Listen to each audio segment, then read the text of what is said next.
In this video, I show you how to fix Messenger floating video call not working problem. For fixing this problem, go to your phone settings, then go to Apps, then go to See All Apps. Now search for Messenger. Tap on Messenger, tap on Force Stop, then OK.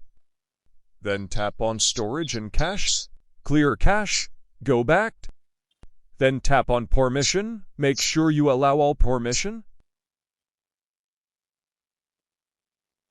Then scroll down, then find out Picture in Picture, tap on it. Now allow Picture in Picture.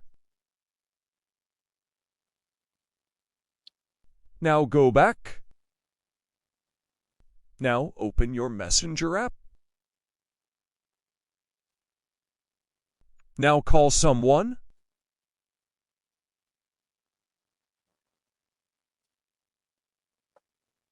No menu match? Now I hope that this method fixes it. Messenger floating video call not working?